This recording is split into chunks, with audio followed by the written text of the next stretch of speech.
السلام عليكم ورحمة الله وبركاته. إن الحمد لله نحمده ونستعينه ونستغفره ونعوذ بالله من شرور أنفسنا ومن سيئات أعمالنا. من يهده الله فلا مضل له ومن يضلل فلا هادي له.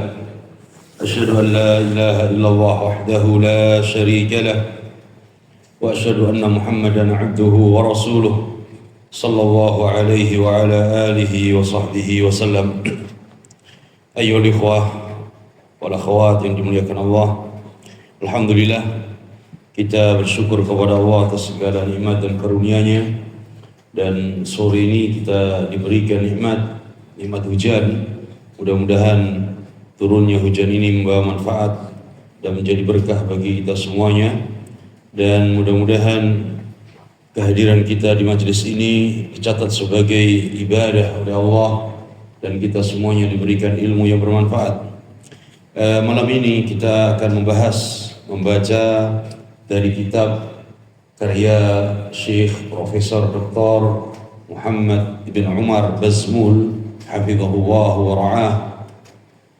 Kitab yang berkaitan dengan manhaj salafi, seputar prinsip manhaj salafi, pengertiannya dan apa saja prinsip-prinsip dakwahnya. Kitab ini ditulis oleh beliau sebagai diktat daurah pada saat itu yang dilakukan atau dilaksanakan di kerajaan Saudi Arabia, yang kitab ini insya Allah sangat bermanfaat dan meskipun singkat tetapi banyak mengandung tentang berkaitan prinsip salafiyah, dakwah salafiyah. Dan penulisnya ini tidak asing bagi para penuntut ilmu. Seorang ulama yang ada di kota Makkah, salah satu guru besar di Universitas Ummul Qura, dan juga beliau sekarang sebagai mufti kota Makkah. Jadi kalau di Saudi ada mufti setiap daerah. Di Makkah ada Syekh Muhammad Bazmul, kemudian di Madinah ada Syekh Saleh Suhaimi, kemudian di daerah-daerah yang lainnya ada mufti. Tetapi mufti utama adalah Syekh Abdul Aziz Al-Syekh hafizahumullah al-jami'. Nah, beliau ini salah satu mufti yang ada di kota Mekah yang ditunjuk resmi oleh kerajaan Saudi sebagai mufti Mekah. Salah satu karya beliau adalah kitab ini, dan beliau memiliki banyak sekali karya-karya beliau hafizahullah ta'ala. Kitab ini berjudul Al-Manhaj As-Salafi, Ta'rifuhu wa Simatuhu wa Da'watuhu Al-Islahiyah, yaitu manhaj salafi, pengertiannya, ciri-cirinya, yaitu prinsipnya, dan dakwah ini membawa islah, perbaikan. Dakwah salafiyah ini adalah dakwah perbaikan, mengajak umat untuk memperbaiki ibadahnya, memperbaiki muamalahnya, memperbaiki hubungannya dengan Allah tabaraka wa ta'ala dan hubungannya dengan manusia yang lainnya. Di awal kitab ini penulis hafizahullah ta'ala membawakan basmalah, kemudian dilanjut dengan khutbatul hajah. Beliau awali dengan bismillahirrahmanirrahim, kemudian beliau membawakan khutbatul hajah lengkap sampai dengan amma ba'du fa inna astaqal kalami kalamullah wa khairal hadi hadi Muhammadin wa syarral umuri muhdatsatuha wa kullu muhdatsatin bid'ah wa kullu bid'atin dhalalah wa kullu dhalalatin finnar.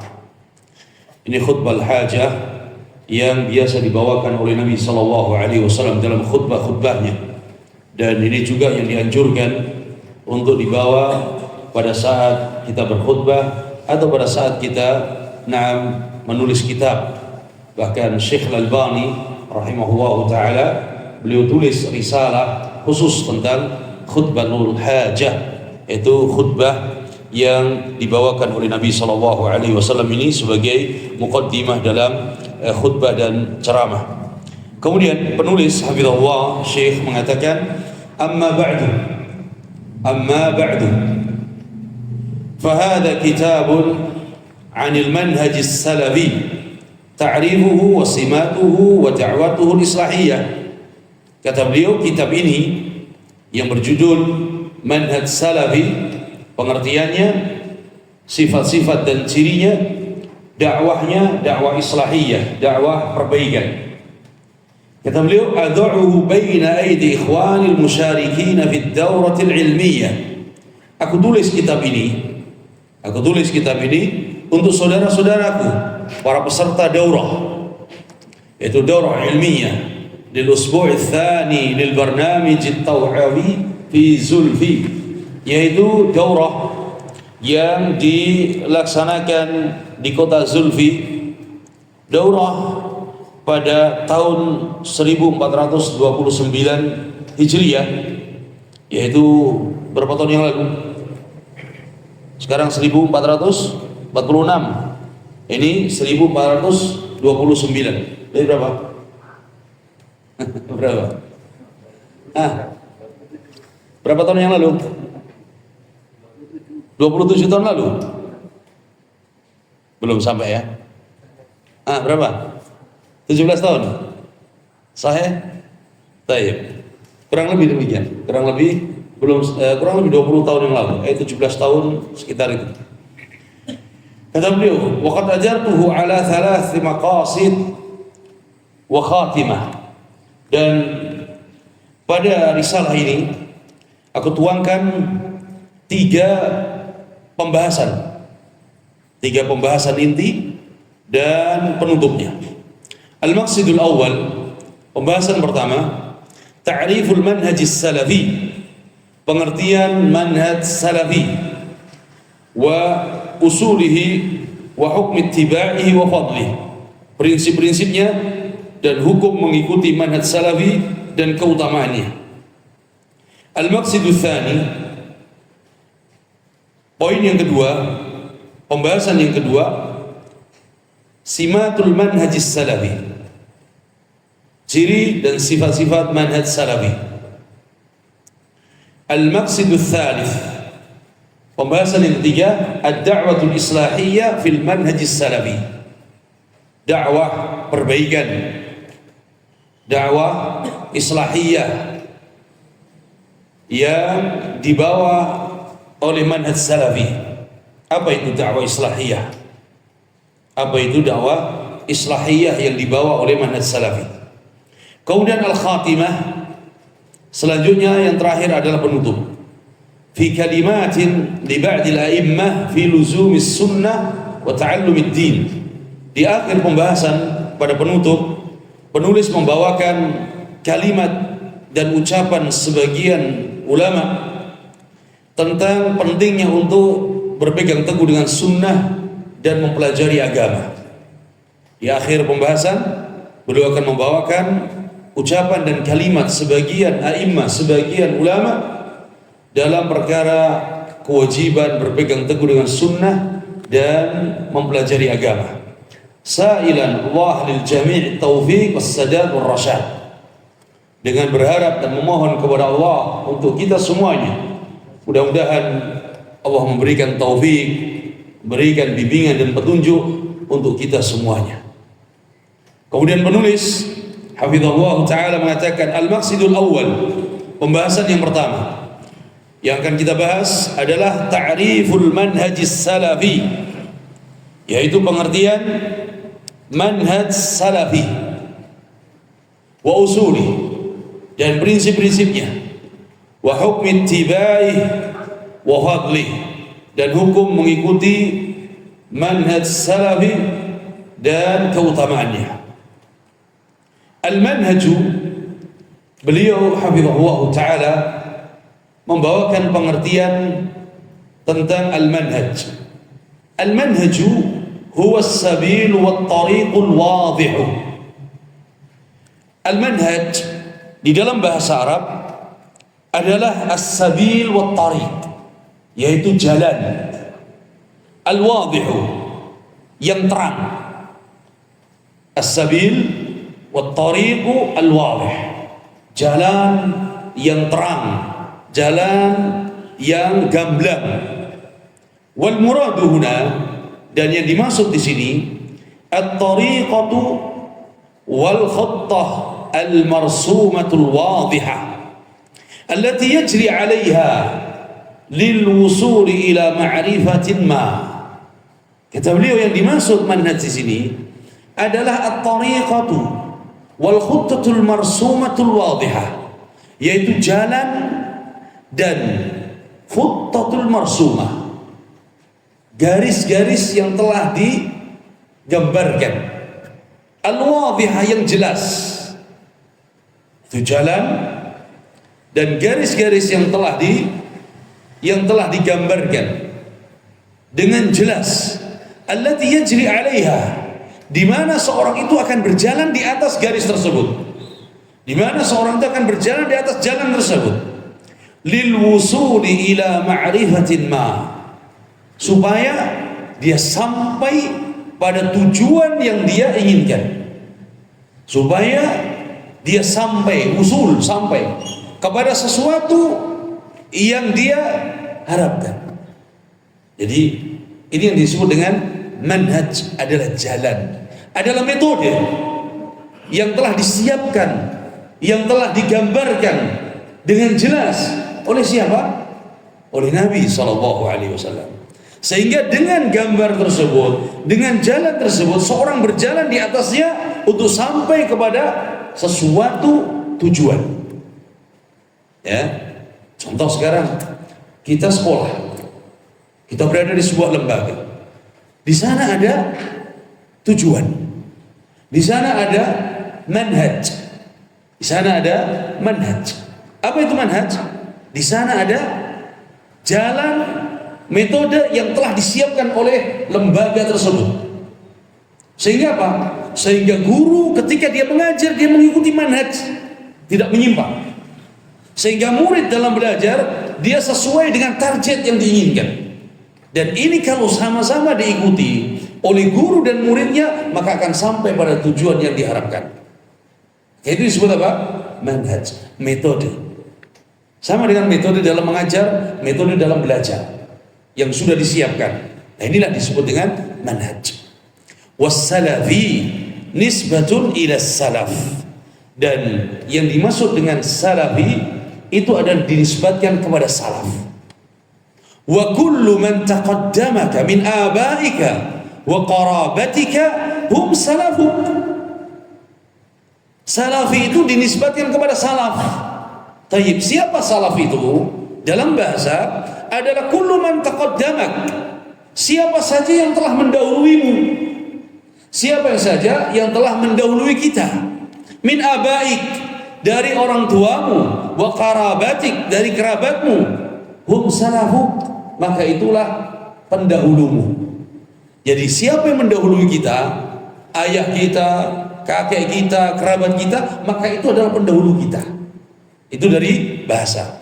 Wajam'uha, dan jamak dari kata salaf adalah sullahun wa aslahun. Sullahun wa aslahun. Ya. Kalau disebut salaf. Baik, jamaknya sullahun wa aslahun. Wal qaumus sullahu. Kalau disebut satu kaum sullaf, maknanya al-mutaqaddimun, satu kaum yang telah berlalu. Satu kaum yang telah berlalu. Ya. Wa minhu, contohnya Abdurrahman ibn Abdillah As-Salafi Al-Muhaddith. Abdurrahman ibn Abdillah As-Salafi Al-Muhaddith. Kalau ada seorang dikatakan namanya adalah Abdurrahman, ayahnya bernama Abdullah, Abdurrahman bin Abdillah As-Salafi, berarti ini nisbah kepada siapa? Salaf. Al-Muhaddith, seorang ahli hadis. Ya. Ketika dia disebut as-salafi, dia nisbah kepada salaf. Nisbah kepada orang-orang yang telah mendahului dia. Ya. Wa akharun mansubuna ila salaf. Dan yang lain juga dinisbatkan kepada salaf. Jadi salaf adalah orang-orang yang telah mendahului kita. Nah, salaf ini nanti apa yang dimaksud dengan salaf di sini? Wal muraduna, dan yang dimaksud dengan salaf di sini adalah ma kana alaihi rasul sallallahu alaihi wasallam wa ashabuhu radhiyallahu anhum wa man tabi'ahum bi ihsan.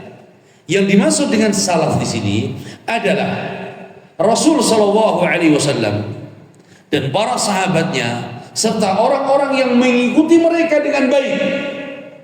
Jadi Rasul sallallahu alaihi wasallam dan para sahabatnya serta orang-orang yang mengikuti mereka dengan baik, maka itulah mereka disebut dengan apa? Salaf.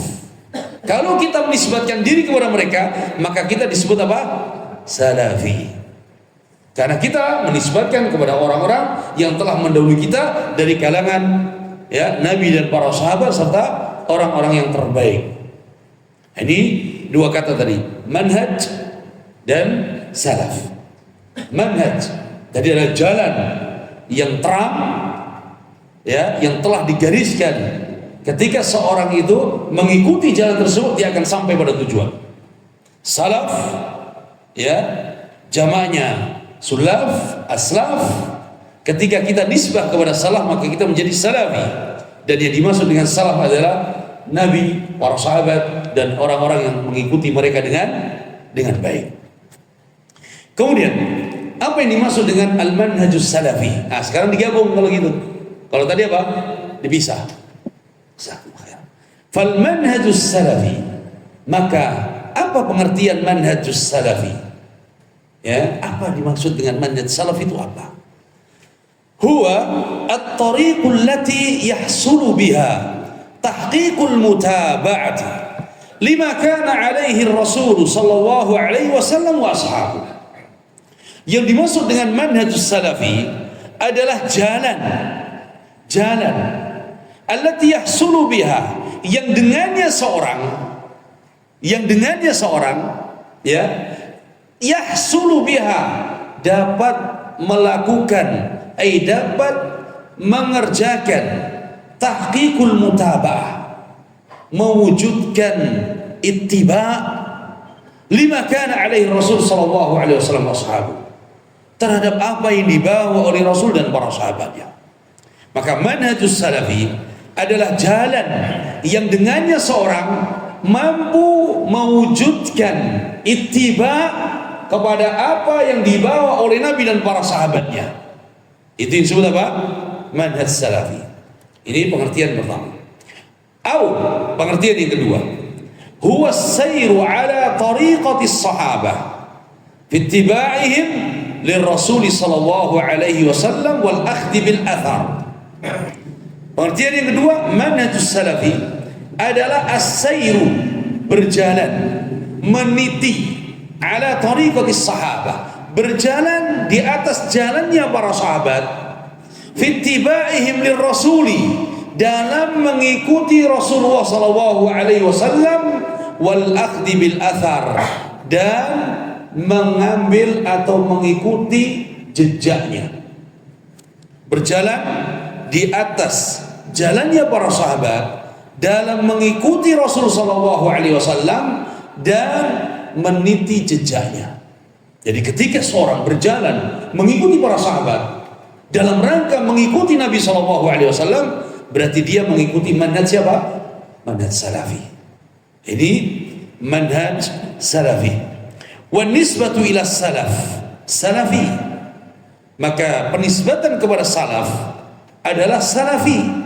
Wa qad jarat fi mawadhi'a katsira min kalami ahli ilmi, dan hal itu disebutkan dalam banyak ucapan para ulama ya tentang penisbatan salafi.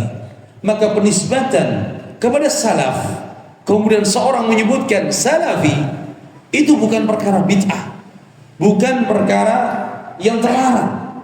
Ketika seorang mengatakan fulani bin fulan as-salafi, ini bukan sebagai bentuk tazkiyah, tetapi sebagai bentuk apa? Pembeda dari ahli bidah. Kalau ahli bidah mereka bangga mereka fulan Asy'ari, bangga mereka ya fulan na'am Syi'i. Kenapa kita tidak bangga fulan salafi, fulan sunni, fulan athari? Kita berada di atas manhaj salaf. Kenapa kita tidak bangga dengan manhaj salaf? Jadi penamaan yang dibolehkan ya, penamaan yang dibolehkan. Wassalafiyah, dan salafiyah itu hiya ma alaihi ahlul hadis alladzina hum ahlus sunnati wal jamaah. Salafiyah adalah apa yang dibawa oleh ahlul hadis, yaitu mereka adalah ahlus sunnah wal jamaah.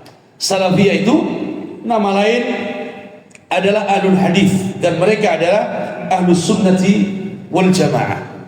Jadi ketika disebut ini adalah dakwah salafiyah, inilah dakwahnya ahli hadis. Inilah dakwah salafiyah, inilah dakwahnya ahli sunnah.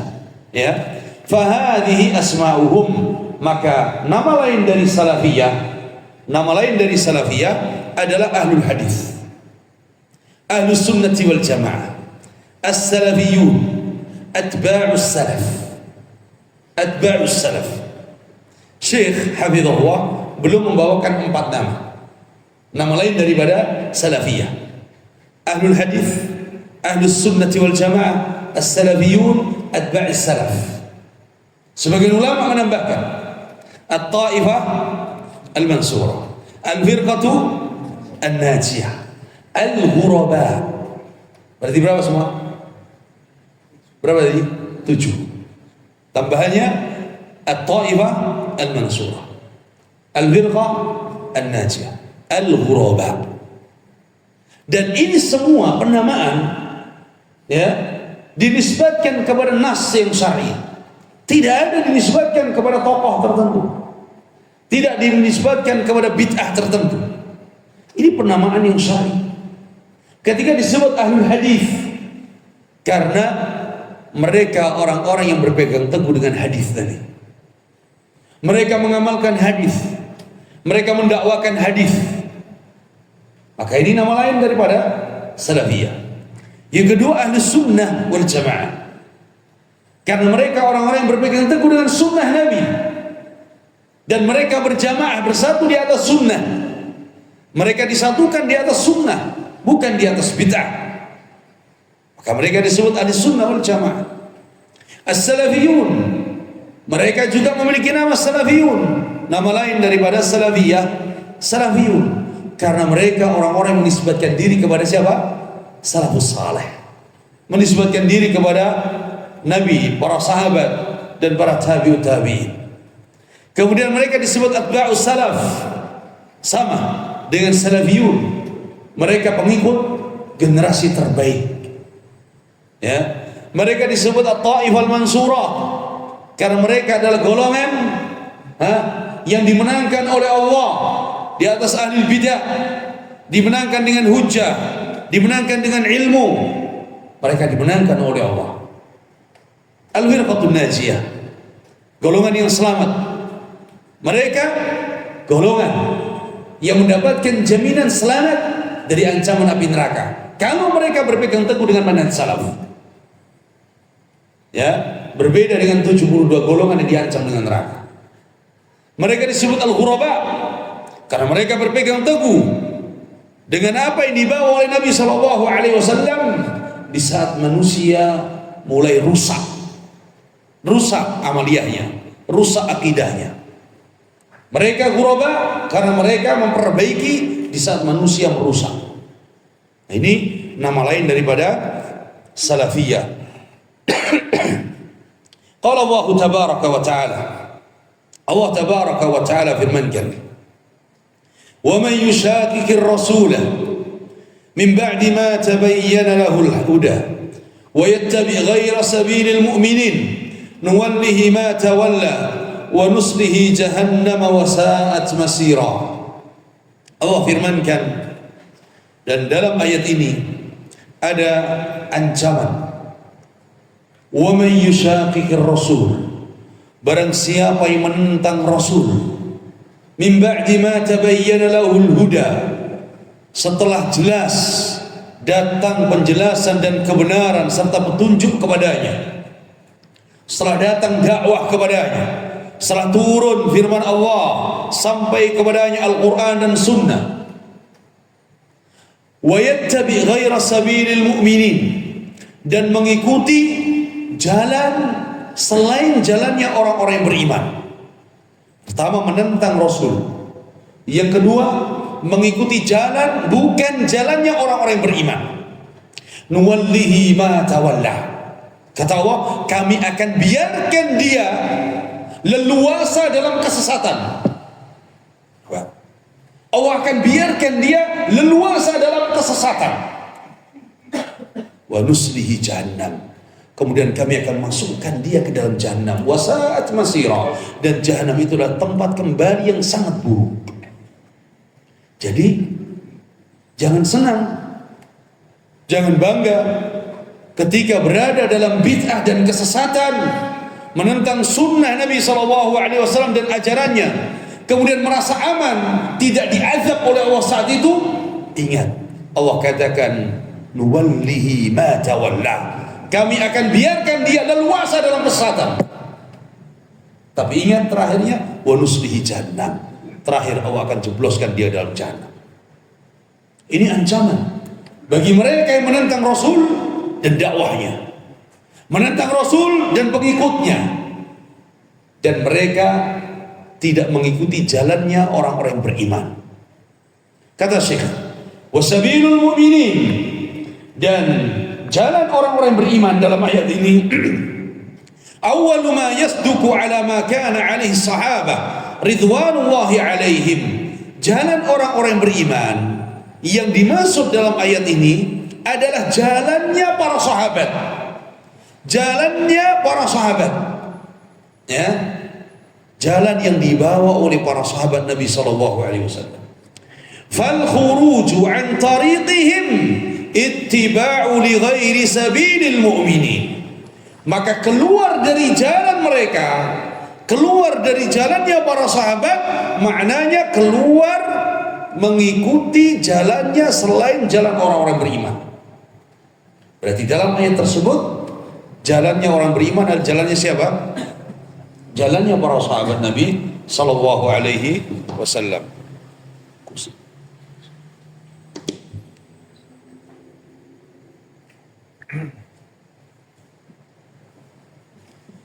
Kemudian para jamaah, maka ingat dua hal tadi, ya, menentang Rasul, kemudian menyimpang dari jalannya orang-orang beriman. Ini ancamannya tidak main-main. Allah akan biarkan leluasa dalam kesesatan yang kemudian Allah akan jebloskan ke dalam jahannam. Wa qala sallallahu alaihi wasallam. Kemudian Syekh membawakan hadis, dan Rasulullah sallallahu alaihi wasallam bersabda, "Alaikum bisunnati wa sunnatil khulafa'ir rasyidin al-mahdiyyin min ba'di." Wajib atas kalian untuk berpegang teguh dengan sunnahku dan sunnah para khulafa'ir rasyidin yang mereka mendapatkan petunjuk setelahku. Maka di sini kewajiban kita berpegang dengan sunnah Nabi dan sunnahnya para sahabat. Ya, hadis ini menguatkan lagi ayat tadi agar kita benar-benar menjaga sunnah Nabi dan sunnahnya para sahabat. Mengikuti jalan Nabi dan jalannya para sahabat. Qala Abu Hatim Ibn Hibban rahimahullah fi qawli. Al-Imam Abu Hatim Ibn Hibban Al-Busti rahimahullah, beliau mengatakan tentang hadis ini, fa'alaikum bisunnati. Kata beliau, inda dzikrihi al-ikhtilaf alladhi yakunu fi ummatihi bayanun wadihun. Ketika Nabi menyebutkan hadis ini,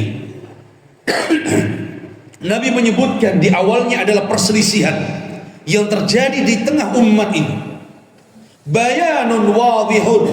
Nabi menjelaskan dengan gamblang, anna man wadhaba ala sunnah, siapa yang berpegang teguh dengan sunnah-sunnah Nabi, qala biha, ketika berkata, ketika mengucapkan, dia mengucapkan dengan sunnah, ketika dia berkata yang dia ucapkan adalah sunnah, walam yu'arrij ala ghairiha minal ara, dan tidak sekali-kali dia berpaling, dia mengikuti selain daripada sunnah Nabi, minal ara'i, dari pendapat-pendapat manusia yang menyimpang, minal firaqin najiyah fil qiyamah ja'alana Allahu minhum bimannih.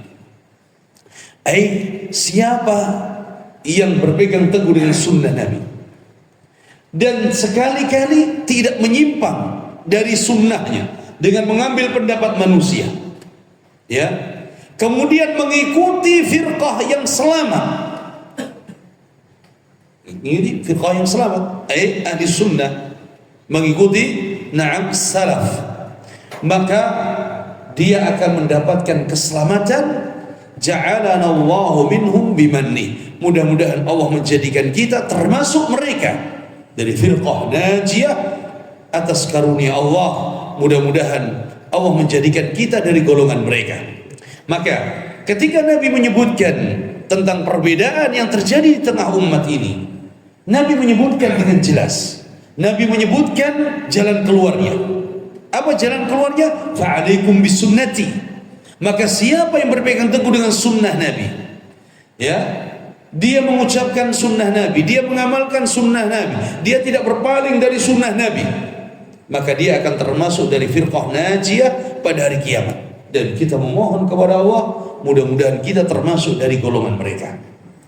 Ini perkataan Al-Imam Abu Hatim Ibn Hibban.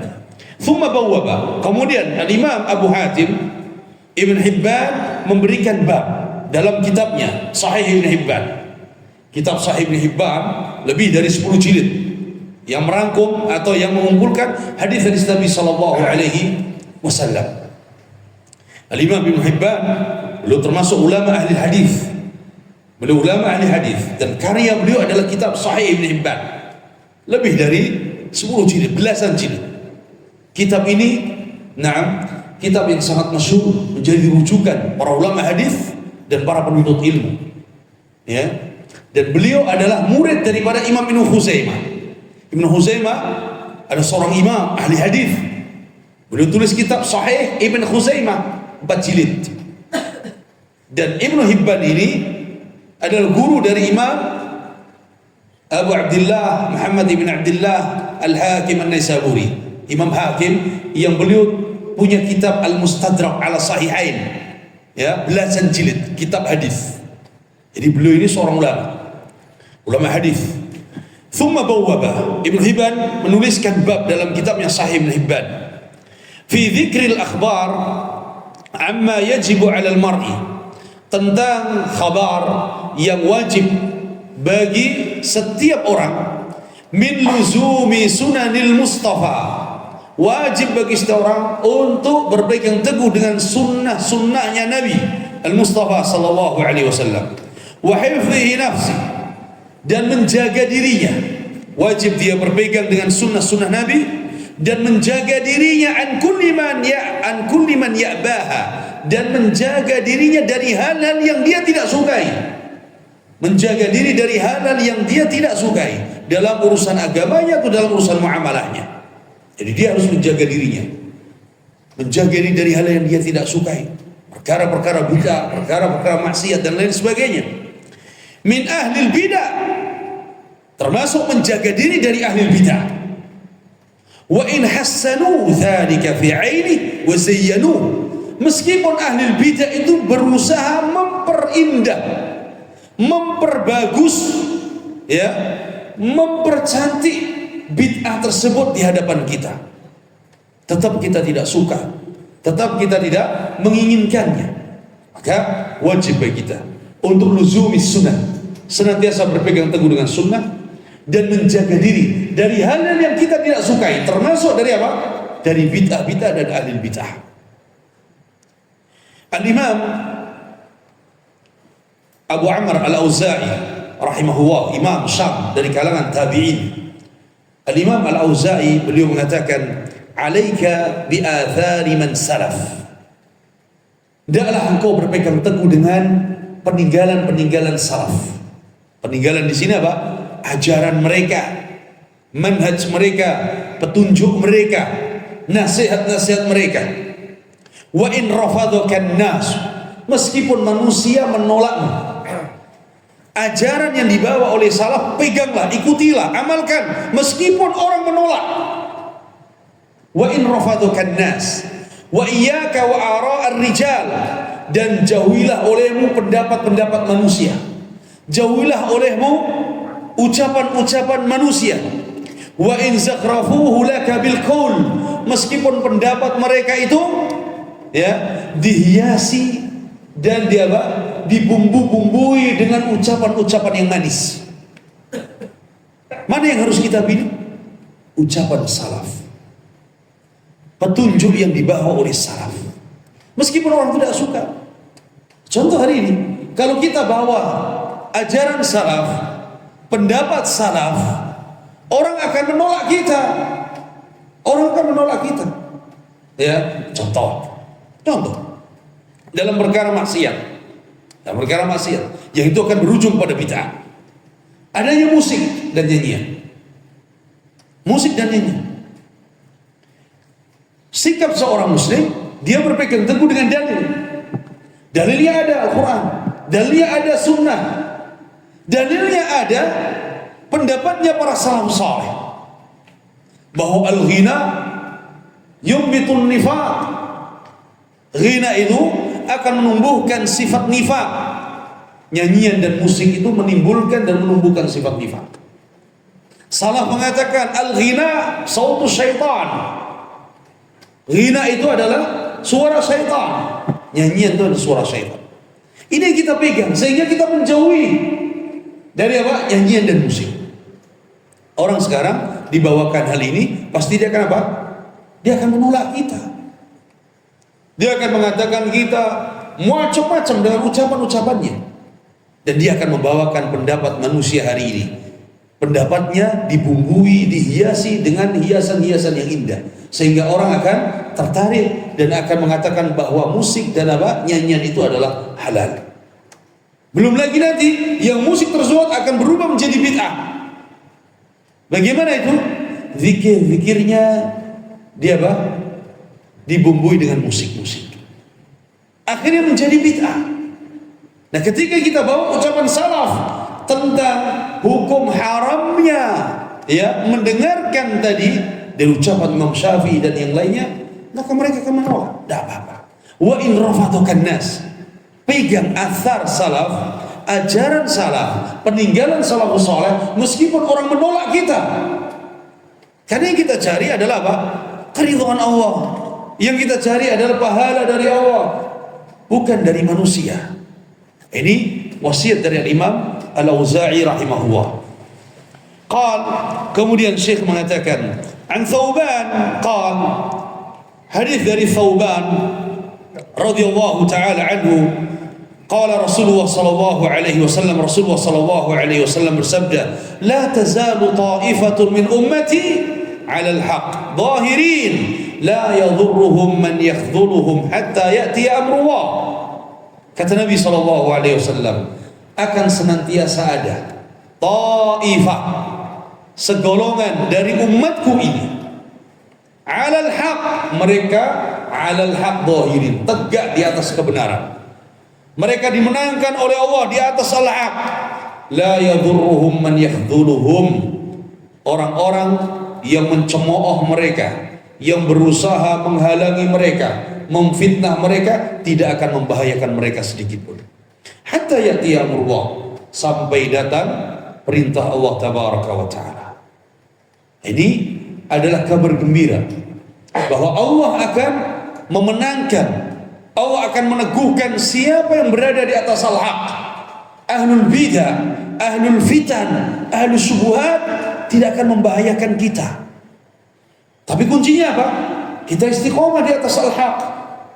Kalau kita menjauh dari al-haq, maka syubhat-syubhat ahlul bidah, ya, kemudian tuduhan-tuduhan ahlul bidah akan membuat kita menjadi kendor, menjadi ragu, menjadi kita ya tidak kuat di dalam berpegang kepada agama ini. Tetapi kata Nabi sallallahu alaihi wasallam, akan ada segolongan umat ini yang mereka dimenangkan oleh Allah di atas al-haq. Qala Abu Isa At-Tirmidzi, Al-Imam Abu Isa At-Tirmidzi rahimahullah, penulis kitab apa?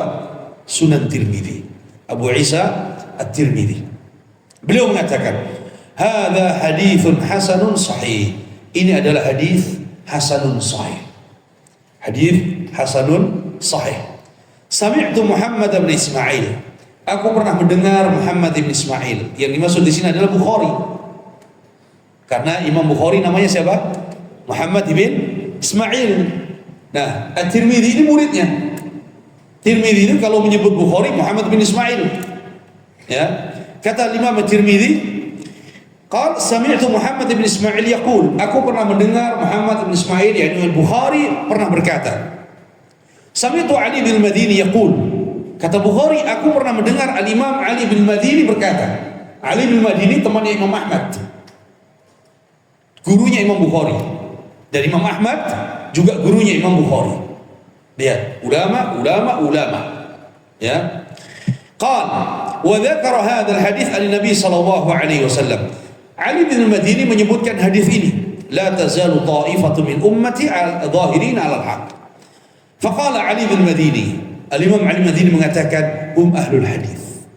Siapakah segolongan umat Nabi yang dimenangkan di atas kebenaran itu? Hum ahlul hadis. Mereka itu adalah ahlul hadis. Mereka itu adalah ahlus sunnah. Mereka itu adalah firqah najiyah. Mereka adalah atba'us salaf. Mereka itu adalah umat yang akan dimenangkan oleh Allah tabaraka wa ta'ala. Ini tafsiran para ulama yang meriwayatkan hadis Nabi sallallahu alaihi wasallam. Bahkan sebagian riwayat menyebutkan bahwa Imam Bukhari ketika ditanya tentang hadis ini, kata Imam Bukhari, hum ahlul hadis fala adri man hum. Kalau bukan ahlul hadis yang akan dimenangkan oleh Allah, aku tidak tahu siapa lagi yang dimenangkan oleh Allah. Karena mereka yang layak, pantas untuk ditolong dan dimenangkan oleh Allah tabaraka wa ta'ala. Wa an Muawiyah bin Abi Sufyan radhiyallahu anhu qala. Kemudian Syekh membawakan hadis selanjutnya dari Muawiyah bin Abi Sufyan radhiyallahu anhuma. Ala inna Rasulullah sallallahu alaihi wasallam qama fina. Kata Muawiyah, ketahuilah sesungguhnya Rasulullah sallallahu alaihi wasallam suatu hari beliau berdiri di hadapan kami. Faqal, kemudian Nabi bersabda, ala inna man qablakum min ahli kitab iftaraku ala 72 millah. Ketahuilah sesungguhnya orang-orang sebelum kalian dari kalangan ahli kitab, mereka berpecah belah menjadi 72 golongan. Wa inna hadhil ummah, kata Nabi, dan umatku ini sataftariku ala 73, akan terpecah menjadi 73 golongan. Thintani wa sab'una fin nar, 72 terancam dengan api neraka. Wa wahidah fil jannah, dan hanya satu golongan yang mereka dijamin dengan surga. Wahiyal jamaah, mereka adalah al-jamaah. Mereka adalah al-jamaah. Ini hadis yang dibawakan dari Muawiyah bin Abi Sufyan radhiyallahu taala anhu, yang menyebutkan bahwa al-firqatun najiyah, mereka adalah ahlul hadis yang mereka akan diselamatkan oleh Allah dari api neraka. Tapi syaratnya apa? Syaratnya mereka iltizam, mereka benar-benar istiqamah dengan apa yang dibawa oleh Rasul sallallahu alaihi wasallam, sebagaimana yang dibawakan dalam hadis yang selanjutnya ini. Wa akhrajat Tirmidzi an Abdullah bin Umar, dan diriwayatkan oleh al-Imam Tirmidzi dari Abdullah bin Umar, qala sallallahu alaihi wasallam, Rasulullah sallallahu alaihi wasallam bersabda, la ya'tiyanna ala ummati ma ata ala bani Israil hadwa an-na'l bin na'l. Kata Nabi sallallahu alaihi wasallam, la ya'tiyanna ala ummati, pasti akan datang kepada umatku, ma ata ala bani Israil, sebagaimana pernah datang kepada Bani Israel. Pasti akan terjadi di tengah umatku sebagaimana pernah terjadi di tengah Bani Israel. Hadwan na'li bin na'l, bagaikan barisan na'l bin na'l. Apa na'l bin na'l? Sandal dengan sandal. Jadi sandal sejajar dengan sandal. Jadi akan terjadi pada umatku ini sebagaimana pernah terjadi di kalangan Bani Israel, bagaikan sandal dengan sandal, sejajar, sama kejadiannya. Apa itu? Tafarraqat ala 72 millah, akan terpecah menjadi 72 golongan. Itu pada Bani Israel. Wa inna Bani Israel tafarraqat ala 72 millah, Sesungguhnya Bani Israel terpecah menjadi 72 golongan. Wa taftariku ummati ala 73 millah. Dan umatku akan terpecah menjadi 73 golongan. Kulluhum finnar illa wahidah. Semua mereka diancam dengan neraka kecuali satu golongan. Qalu, para sahabat bertanya, man hiya ya Rasulullah? Siapa mereka yang selamat itu ya Rasulullah? Qal ma ana alaihi wa ashabi. Mereka yang mengikuti aku dan sahabatku. Mereka yang seperti aku dan sahabatku. Maka hadis ini adalah tafsiran untuk hadis yang pertama tadi. Hadis yang pertama tadi disebutkan apa? Al-jamaah, yang akan selamat. Siapa al-jamaah itu? Adalah ma ana alaihi wa ashabi, yang seperti aku dan sahabatku. Inilah para jamaah yang dimuliakan Allah, bahwa keselamatan dari api neraka adalah dengan mengikuti manhaj yang dibawa oleh Nabi dan sahabatnya. Tapi sebaliknya, ancaman neraka adalah bagi mereka yang menentang Rasul dan mereka menyimpang dari jalan para sahabatnya. Ya, ini adalah kuncinya. Ittiba, meniti dan mengikuti apa yang dibawa oleh Nabi SAW dan para sahabatnya dalam berakidah, dalam beribadah, dalam berdakwah, dalam seluruh perkara yang itu berkaitan dengan agama. Karena sebagian orang ketika disebut manhajus salaf, sebagian orang terfikir bahwa yang dimaksud manhajus salaf adalah dalam hal membantah ahli bidah saja. Tidak. Manhaj cakupannya lebih luas. Manhaj itu luas. Ada manhaj dalam berakidah, manhaj salaf dalam beribadah, manhaj salaf dalam berdakwah, manhaj salaf dalam bermuamalah, manhaj salaf dalam tazkiyatin nufus, manhaj salaf di dalam membantah ahli bid'ah. Ini cakupannya luas. Ya, sehingga ketika disebut manhaj salaf bukan hanya membantah ahli bid'ah, ya, bagian daripada manhaj salaf dalam membantah ahli bid'ah, tetapi manhaj salaf lebih luas daripada itu. Seakan-akan kalau kita tidak berbicara ikut membantah ahli bid'ah, maka kita bukan salafi. Bukan demikian. Bab membantah ahli bid'ah pun itu bukan fardu ain, bukan setiap orang harus membantah. Ketika sudah ada yang membantah, maka gugurlah kewajiban bagi yang lainnya. Ya, begitu juga dengan yang lainnya. Ya, maka ini adalah berkaitan dengan manhajus salafi yang cakupannya nanti lebih luas, baik itu dalam berakidah, karena sebagian orang akidahnya akidah salaf dalam bab asma dan sifat, tapi dalam bab akidah berkenaan dengan masalah-masalah dakwah, ya, dalam berakidah dalam bab masalah-masalah kepada waliul amr, mereka menyimpang dari manhaj salaf. Nah, ini tidak benar. Karena dia harus mencakup semuanya tadi. Karena tidak bisa terkumpul dalam manhaj ini digabungkan akidahnya akidah salafi, manhaj dakwahnya manhaj haraki. Tidak boleh. Ya, kalau dia berakidahkan salaf, maka manhaj dakwahnya harus manhaj apa? Manhaj salaf. Seakan-akan dia tidak percaya dengan manhaj salaf, masih kurang, butuh kepada manhaj yang lainnya. Oh, udah, akidahnya saya ikut manhaj salaf, terus akhlaknya saya ikut manhajnya tablighi, terus dakwahnya saya ikut manhaj ikhwani, terus tidak benar, tidak bisa digabungkan. Itu ucapan Hasan al-Banna, pendiri Ikhwan Muslimin. Kata Hasan al-Banna, kami ini salafiyah, kami ini sufiyah, kami ini digabung. Tidak bisa, tidak akan bisa, karena ini pasti akan bertentangan. Ini nanti akan kita bahas pada pertemuan selanjutnya berkaitan dengan prinsip usul salafiyah, prinsip dakwah salafiyah, yang mudah-mudahan ya dengan ini kita akan memahami tentang manhaj salaf, dan mudah-mudahan kita bisa istiqamah di atas manhaj salaf, dan mudah-mudahan kita dijaga oleh Allah dari segala fitnah-fitnah dan syubhat. Hadza wallahu alam, wa sallallahu ala nabiyyina Muhammad wa ala alihi wa sahbihi wa sallam. Walhamdulillahi rabbil alamin. Subhanaka Allahumma bihamdika asyhadu an la ilaha illa anta astaghfiruka wa atubu ilaik. Assalamualaikum warahmatullahi wabarakatuh.